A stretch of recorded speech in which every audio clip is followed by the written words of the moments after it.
இப்படி எல்லாம் ஹைப்பை கொடுத்து போட்டு படம் ஊத்திக்கிறத நம்ம பாக்கலையா? அதே பாணியில தான் இந்த அரசியல் இருக்கு.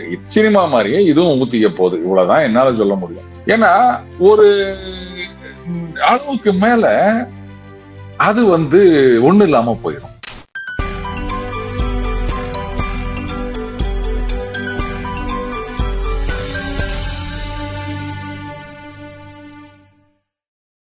ஹாய் ஃப்ரெண்ட்ஸ், அனைவருக்கும் வணக்கம்.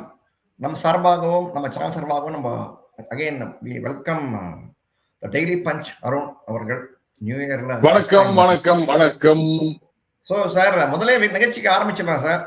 டிவிக்கு இவரோட படம் இப்போ தடையா இருக்கு. தட் இஸ் அட்லீஸ்ட் சென்சார்ல மாட்டிக்கிட்டு இருக்கு. ஸோ இதுல காரணம் பிஜேபியா அப்படிங்கிற ஒரு பேச்சு இருக்கு. பிஜேபி சென்சார் சென்ட்ரல் கவர்மெண்ட் தான்.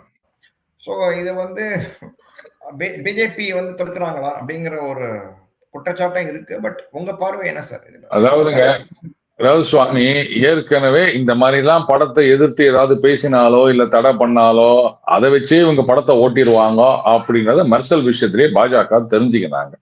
அதனாலதான் அதுக்கப்புறம் அந்த படத்துல எல்லாம் ஐயா கம்முன்னு விட்டு அதுவா ஊத்திக்கும் அப்படின்ட்டாங்க. அதே மாதிரி ஆயிப்போச்சு. அது இவங்க சொல்லலாம் இத்தனை கோடி வசூல் அத்தனை கோடி வசூல் அப்படின்னு. நிறைய படங்கள் பாக்குறவன் 500 கோடி வசூல், நாள் இத்தனை கோடி வசூல் அப்படின்னு சொல்லி போட்டு அதுக்கப்புறம் ஒரு 6 மாசம் 1 வருஷம் கழிச்சு யாராவது உட்காந்துக்கின்னு இல்லங்க இந்த படத்துல எனக்கு இவ்வளவு லாஸ், அந்த படத்துல அவ்வளவு லாஸ் அப்படின்னு சொல்றதெல்லாம் நம்ம நிறைய பார்த்திருக்கோம் இல்லையா? சோ பாஜக இதை தேவையில்லாம இதை ஹைப்பு கொடுத்து இந்த படத்தை ஓட்டணும் அப்படின்னு அவங்க என்னைக்குமே நினைக்க மாட்டாங்க. இப்படி கூட நீங்க யோசிச்சு பாருங்களேன். இதுல வேணும்ட்டானா ஏதாவது பிரச்சனை வரா மாதிரியே சில விஷயங்களை வச்சுட்டு இதை வச்சு ஒரு ஹைப் பண்ணலாம் அப்படின்னு அவங்க நினைச்சிருந்தாங்கன்னா அதர் சைட் ஆஃப் காயின் யோசிச்சு பார்க்கணும்ல. யார் அக்யூசிங் பிஜேபி? ஏன்னா இன்னைக்கு தமிழ் சினிமா உலகத்தை பொறுத்த வரைக்கும் பெரும்பாலான படங்கள்ல இப்படிதாங்க பண்றாங்க. ஏன்னு எனக்கு தெரியல. ஏதாவது ஒரு கான்ட்ரவர்சி அப்படித்தான் நீங்க படத்துல கான்ட்ரவர்சி இல்லைன்னாலும் படத்துல சம்பந்தப்பட்டவர்கள் அந்த படம் ரிலீஸுக்கு முன்னாடி ஏதாவது ஏடா கூடமா பேசுவாங்க. அது அப்படி பண்ணிட்டாங்க இப்படி பண்ணிட்டாங்கன்னுவாங்க. அண்ட் இன்னொரு பக்கம் பாத்தீங்கன்னா படம் அந்த டீசர் ட்ரெய்லரும் போதெல்லாம் நான் இப்படி எல்லாம் கஷ்டப்பட்டோம் தெரியுமா, நான் அப்படி பண்ணோம் தெரியுமா, நான் சொத்துக்கே ஒண்ணு இல்லாம அலைஞ்சேன் இப்படின்ற மாதிரி என்ன எல்லாரும் நசுக்க பாக்குறாங்க.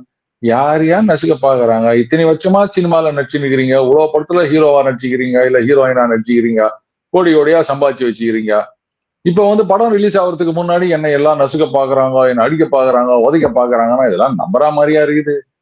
இன்னைக்கு எப்படி ஆயிப்போச்சுன்னா படம் ஓடணும் அப்படின்னா படம் நல்லா இருக்கு அப்படி கிடையாது. அந்த நடிகருக்கு ஒரு இமேஜ் வேணும். ஐயோ நல்ல மனுஷன்பா, நீ நல்ல மனுஷனாரு கெட்ட மனுஷனாரு, உன்னுடைய தனிப்பட்ட வாழ்க்கையில நீ எப்படி இருக்குன்றது எனக்கு தேவையே இல்லை, சினிமா எப்படி இருக்குது அதான் எனக்கு முக்கியம். ஆனா இன்னைக்கு அப்படி இல்லை. இந்த மாதிரி எல்லாம் பண்ணிட்டு ஐயோ அவர் எவ்வளவு நல்லது பண்றாரு தெரியுமா, எவ்வளவு பேருக்கு அவர் எவ்வளவு பண்ணிக்கிறாரு தெரியுமா. எனக்கு என்னடா நான் 150 ரூபா கொடுத்து சினிமா பார்க்க போறான்னா அந்த படம் நல்லா இருக்கா அவ்வளவுதான். நான் கொடுத்த காசுக்கு நீ படம் நல்லா காமிக்கிறியா, இதானே எனக்கு வேணும். நீ 1000 சத்திரம் கட்டிட்டு போ, கல்யாண மண்டபம் கட்டிட்டு போ, இல்ல பசங்களுக்கு ஸ்கூல் கட்டிட்டு போ, என்ன வேணா பண்ணிட்டு போ, அதுக்கு எனக்கு என்ன சம்பந்தம்? நான் கொடுக்குற 150 ரூபா சினிமா டிக்கெட்டுக்கு எனக்கு கிடைக்குதா, இவ்வளவுதானே முக்கியம்.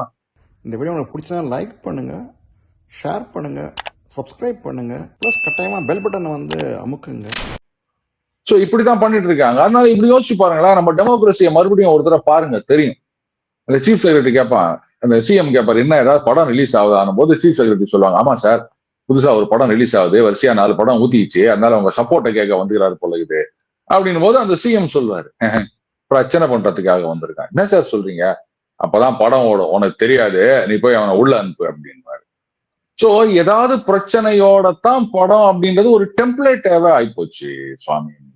அதனால அப்படி கூட இருக்கலாம். நீங்க யோசிக்க மாட்டேன்றீங்க, பிஜேபியை மட்டும் அக்யூஸ் பண்ணணும். பட் இப்ப இவங்களே கிரியேட் பண்ணி ஹைப் கிரியேட் பண்றாங்க அப்படிங்கறீங்க, அந்த மீன் பண்றீங்க ஜனநாயகம் இல்ல. see when everybody is accusing BJP, இன்னொரு பாசிபிலிட்டி இருக்குன்றதையும் நான் சொல்றேன். ரைட். டிலே ஆச்சுன்னா இப்ப நம்ம உலகம் சுற்று வரைக்கும் பாத்தீங்கன்னா அந்த காலத்திலே பெரிய பிரச்சனை, கருணாநிதி பிரச்சனை பண்ணாரு சொல்லுவாங்க. அப்போ 1970 ரிலீஸ் ஆகக்கூடாதுன்னு சொல்லிட்டு எம்ஜிஆர் கவுக்கணும்ட்டே பண்ணாரு. பட் எப்படியே பண்ணா ரிலீஸ் ஆகி ஓடி இவரை கருணாநிதி கவுத்துச்சு அப்படிம்பாங்க. சோ இப்ப லேட் ஆச்சு. இல்ல இருங்க நீங்க குதிரைக்கு கூடுறோம்னா ஆனைக்கு ஆடுறோம் அப்படின்னு எக்ஸ்டெண்ட் பண்ணக்கூடாது. எம்ஜிஆர் அவர்களுக்கு இருந்த செல்வாக்கு அப்படின்றதெல்லாம் வந்து அன்இமேஜினபிள். அந்த படத்தை தடை பண்ணியிருந்தாலும் பண்ணாம இருந்திருந்தாலும் அவர் வந்து அரசியல்ல கோலோச்சி இருக்கிறத யாராலும் தடுத்திருக்க முடியாது. அந்த உலகம் சுற்றும் வாலிபன் படத்துக்கு தடை ஏற்படுத்தினாங்கன்னா அது சீப்பை ஒழிச்சு வச்சா கல்யாணம் நின்றுரும் அப்படின்ற ஒரு கணக்கு தானே தவிர அந்த ஹைப்போ இல்ல நோ ஹைப்போ அதுக்கும் அந்த படத்துக்கும் அவருடைய அரசியல் வெற்றிக்கும் சம்பந்தம் கிடையாது. ஆல்ரெடி அவர் தான் வந்து அரசியல்ல பெரிய இடத்தை பிடிக்க போறாருனது. அந்த செல்வாக்கு அவருடைய அது நீங்க முன்னாடி பாத்தீங்கன்னா தெரியும். ஒரு காலகட்டத்துல அண்ணா அவர்கள் 67ல நினைக்கிறேன் ஒரு செய்தி படிச்சேன். ஸோ நீங்கள் மெம்பர்ஷிப் நீங்கள் எடுத்துக்கிட்டிங்கன்னா சேனல் சப்போர்ட் பண்ண மாதிரியும் இருக்கும், ஊக்குவிக்கிற மாதிரியும் இருக்கும். சேனலில் மெம்பர் ஆகிறதுக்கு நாங்கள் வந்து உங்களை வந்து கோரிக்கை வைக்கிறோம். ஜெயஹிந்த். அந்த மந்திரி சபை லிஸ்ட வந்து எம்ஜிஆருக்கு அனுப்பினாரு. அவரு வந்து டிக் பண்ணிட்டு ஒரு பேரை மட்டும் இது பண்ணி விட்டாரு. ஏன்னா அவருக்கும் அந்த நபருக்கும் கொஞ்சம் அப்ப பிரச்சனை இருந்தது. அதனால அவருக்கு மந்திரி பதவி கொடுக்காம வேற பதவி கொடுத்தார் அப்படின்றதும் நான் வந்து பழைய ஒரு இதுல நான் படிச்சிருக்கேன். சோ அந்த அளவுக்கு செல்வாக்கான ஒரு தலைவர். அவர் குண்டடிப்பட்டு அந்த போட்டோ போட்டுதான் நாங்க ஓட்டு வாங்கி ஜெயிச்சோம். காமராஜரே சொன்னதா சொல்லுவாங்க, வேட்டைக்காரன் வரான் அப்படின்னு. அதனால அவர் படத்தை தடுத்து நிறுத்தினாங்க, அதே மாதிரி இவர் படத்தை தடுத்து நிறுத்தினாங்க. அதனால வந்து அவரை மாதிரியே இவரும் ஜெயிச்சிருவாருன்னு சொன்னா கேப்டன் அவர்களுடைய மகன் ஒருத்தர் அந்த 21 தேர்தல் சமயத்துலன்னு நினைக்கிறேன். அப்போ வந்து அவர் ஒரு சேனல்ல பேட்டி எடுக்கிறாங்க. அப்போ கேட்கறாங்க எம்ஜிஆருடைய லெகசி அது கேப்டனுக்கு தான் அப்படின்னும் போது எப்படின்னு கேட்கும்போது அவர் சொல்றாரு, இந்த மாதிரி கேப்டன் தான் வந்து அவர் படத்துல எம்ஜிஆர் பாட்டோட வரிகள் எல்லாம் வச்சிருக்காரு. அதுக்கப்புறம் எம்ஜிஆர் வச்சிருந்த காரை நாங்க தான் இப்போ வாங்கியிருக்கோம். நீங்க என்ன பதில் சொல்லுவீங்க? இந்த மாதிரிதான் இருக்குது இப்போ நீங்க சொல்றது. அதனால படம் ஓடுது ஓடல, இது பாருங்க ஒரு விஷயம் புரிஞ்சுக்கங்க. அவர் கடைசி படம் சொல்லிட்டாரு, அரசியலுக்கு வேற வராரு. அதொட்டு அவர் ரசிகர்கள்லாம் அந்த படத்தை மாஞ்சி 4-5 தடவை ஒரே நாள்ல 3 தடவை 4 தடவை அப்படின்னு பார்ப்பாங்க. படம் ஓடும், வசூலும் காமிக்கும். ஆனா இந்த வசூலை நம்பிக்கினே நாங்க இருக்கு தேர்தல் அதே மாதிரி ஓட்டு வரும் அப்படின்னு நினைச்சீங்கன்னா என்னால பரிதாபப்படுறது தவிர வேற ஒண்ணும் பண்ண முடியாது சுவாமி. அது ரைட்டு தான். விஜய்க்கு வந்து ஓட்டு வரும் சொல்ல முடியல. ஏன்னா வந்து ஒரு பலமான எதிர்ப்பு இருக்கிற மாதிரி தெரியல அவருக்கு. ரைட். இப்போ ட்ரம்ப்புக்கு வந்து எதிர்ப்பு இருந்தது 2016ல. அந்த எதிர்ப்பே வந்து அவருக்கு வந்து ஆதரவா திரும்பிச்சு அப்படிம்பாங்க. ரைட். இப்போ அதனால வந்து விஜய்க்கு வந்து வெளிப்படையான எதிர்ப்பு இல்லாததே வந்து அவருக்கு ஒரு மைனஸ் தான் தோணுது இல்லையா சார்? உங்க பார்வை என்ன சார்? அப்படிலாம் ஒண்ணு இல்லைங்க. இவங்க வந்து ஒரு மாய உலகத்துல மிதந்துட்டு இருக்காங்க. ஒவ்வொரு படமும் ரிலீஸ் ஆகிறதுக்கு முன்னாடி என்ன சொல்லுவாங்க, வேற லெவல்ல எடுத்திருக்கோம், என்ன ஒரு மெசேஜ் சொல்லியிருக்கோம். இப்படி எல்லாம் ஹைப்பை கொடுத்து போட்டு படம் ஊத்திக்கிறத நம்ம பாக்கலையா? அதே பாணியில தான் இந்த அரசியல் இருக்கு. இத்தனைக்கும் இவங்க வந்து அரசியலா பண்ணல, சினிமா மாதிரியே தான் பண்ணின்னு இருக்கிறாங்க. அப்படியே டெம்ப்ளேட் ட்ரெய்லரு டீசரு அப்படி செலக்டிவ் ஆடியன்ஸை கூப்பிட்டு அவங்களுக்கு ப்ரிவியூ ஷோ போடுறது, அதுக்கப்புறம் படத்துக்கு முன்னாடி கான்ட்ரவர்சின்றது, இதே மாதிரி ஒரு சினிமா டெம்ப்ளேட்லயே அரசியலை பண்ணிட்டு இருக்காங்க. சினிமா மாதிரியே இதுவும் ஊத்திக்க போகுது. இவ்வளவுதான் என்னால சொல்ல முடியும். அதான் பார்க்கணும். ஏன்னா என்னை பொறுத்தவரை வந்து இப்போ எனக்கு ஞாபகம் இருக்கு 1989ல எங்க அப்பா சொன்னாரு ஜெயலலிதாவுக்கு வந்து ஒரு நாள் சிஎம் ஆவாரு. ஏன்னா எங்க அப்பா அந்த காலத்து தமிழரசு கட்சியில இருந்தா மாப்பசியோட இருந்தார் அந்த காலத்துல. எங்க அப்பா அந்த காலத்துல அவர் சொல்லுவாரு வந்து சொன்னார் அப்போ வந்து Jayalalithaa will one day become CM 1989ல சொன்னாரு. எப்படி சொல்றீங்கப்பான்னு கேட்டப்போ அந்த அந்த மாதிரி எதிர்ப்பை பாரு நீ, அப்பதான் டெஃபினட்டா she will one day become CM அப்படின்னாரு 1989ல சொன்னாரு. ஏன்னா அப்பதான் வந்து பிரிஞ்சது கட்சி, ஜேன்னு பிரிஞ்சு ஒரே டிஎங்க பக்கமே எதிர்ப்பு இந்த பக்கமே எதிர்ப்புன்னு பயங்கரமான எதிர்ப்பு வந்து ஜெயலலிதாக்கு அப்போ. ஸோ அப்போ வந்துட்டாங்க. அதே மாதிரி இப்போ ட்ரம்ப்புக்கும் 2016 யூஎஸ்லயே ட்ரம்ப்புக்கும் அந்த அதே எதிர்ப்பு இருந்தது. ஹிலரிக்கு வந்து பரவலா ஆதரவு இருந்த மாதிரி இருந்தது. People thought she will come to power in 2016 Hillary.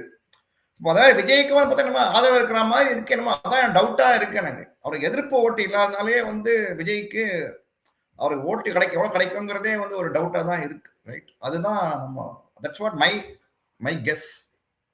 தெரியல அது எப்படின்னு தெரியல சார். சார் அப்புறம் ஒரு ஜியோ பாலிட்டிக்ஸ் கொஸ்டின் சார். இப்ப ட்ரம்ப் வந்து இப்ப சொல்லியிருக்காரு, இப்போ ரஷ்யன் ஆயில் வந்து நம்ம இந்தியா தொடர்ந்து வாங்கிக்கிட்டு இருக்காங்க, ஸோ அதனால 500% டேரிஃப் போட போறோம் அப்படின்னு சொல்லிட்டு பில் வந்து செனட்டர் வந்து மூவ் பண்ணியிருக்காரு. ஸோ செனட்ல போய் பாஸ் பண்ணி இப்படி போச்சுன்னா வந்து 5% டேரிஃப் அப்படி இப்படின்னு போடுவாங்க அப்படின்னு பேச்சு இருக்கு. ஸோ அதனால இந்தியாவுக்கு ஏதாவது பாதிப்பு வருமா? மோடிக்கு ஏதாவது பிளான் பி வச்சிருக்காரா ஏதாவது? இல்ல எப்படி உங்க பார்வை என்ன சார்? சுவாமி நான் ஒன்னேன்னு சொல்லிட்டா, இப்ப அமெரிக்கால வந்து 850 வருஷம், 200 வருஷம், 300 வருஷம் ஜெயில் தண்டனை எல்லாம் கொடுப்பாங்க. ஞாபகம் இருக்கா? ஆமா ஆமா. சரி, இப்போ வந்து ஒருத்தருக்கு 30 வயசுன்னு வச்சுக்கோங்களேன். ஒருத்தனுக்கு ஏதோ ஒரு தப்பு பண்ணிடுறான், அவனுக்கு வந்து ஒரு 20 வருஷம் தண்டனை கொடுக்குறாங்க அப்படின்னு சொன்னா, அது அப்பீல்ல போயிட்டு ஒரு 10 வருஷமா குறைக்கலாமா, 5 வருஷமா குறைக்கலாமா அப்படின்னு யோசிப்பாங்க. இல்ல 20 வருஷம் தான் ஃபைனல் அப்படின்னு சொல்லிட்டா உள்ள நன்னடத்தை, பரோல் இது மாதிரி இப்படி ஏதாவது கட்சி வெளில வரலாமா இப்படின்னு யோசிப்பாங்க. லெட்ஸே அவனுக்கு வந்து ஒரு 60 வருஷம் ஜெயில் தண்டனை கொடுத்துட்றாங்க அப்படின்னு வச்சுக்கோங்க.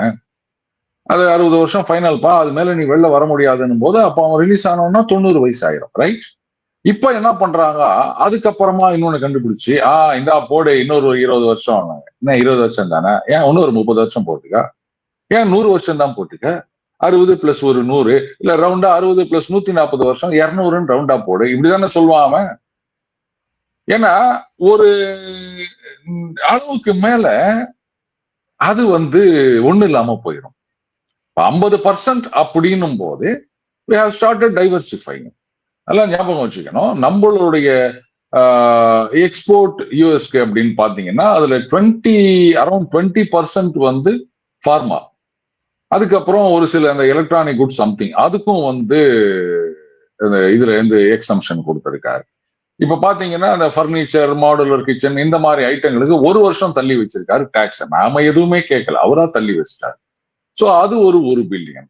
இப்போ இந்த ஷ்ரிம்ப் அந்த மாதிரி சீ ஃபுட்ஸ் இது அரௌண்ட் 2 பில்லியனும் என்னவோ அப்படின்னு நினைக்கிறேன். இது அந்த 50% வரி வந்த காலத்துல பெருசா பேசினாங்க, ஐயோ நம்ம கன்சைன்மெண்ட்லாம் என்ன ஆறுது, அமெரிக்காவுக்கு போறதெல்லாம் நின்று போச்சு அப்படின்னு. இன்னைக்கு அங்கேருந்து யாராவது ஏதாவது சொல்றாங்களா? இந்த சீ ஃபுட் ஏற்றுமதி எல்லாம் பாதிக்கப்பட்டு விட்டது அப்படின்னு யாராவது பேசுறாங்களா சொல்லுங்க?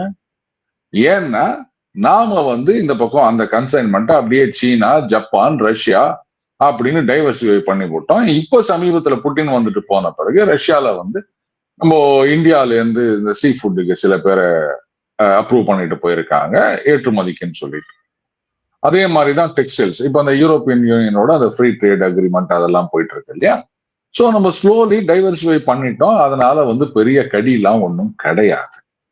அதனால 50% அப்படின்னும் போது இனிமே நம்ம கட்டுப்படி ஆகாதுப்பா அப்படின்னு நம்ம வேற இடத்துக்கு போயிட்டோம் போது நான் உனக்கு விற்கிறதே இல்லை. நீ 50, 500 இல்லை, நாளைக்கே நீ இது நான் ஏற்கனவே சொல்லியிருக்கேன் சுவாமி. 50, 25ன்னா கூட நம்ம யோசிப்போம், நீ கொஞ்சம் குறைச்சிக்கோ, நான் கொஞ்சம் குறைச்சிக்கிறேன் லாபத்தை அப்படின்னு. 50ன்னும் போது வேலையாகாது. நான் உங்ககிட்ட வரவே போறது இல்லை. இதுக்கு நீ 500% கூட போடு அப்படின்னு நம்ம நிறைய வீடியோல சொல்லியிருக்கோம். நான் நினைக்கிறேன் நடுவுல நம்ம வீடியோஸ்ல இதெல்லாம் ஆட்டோ டப்பாய் போயிருந்தது.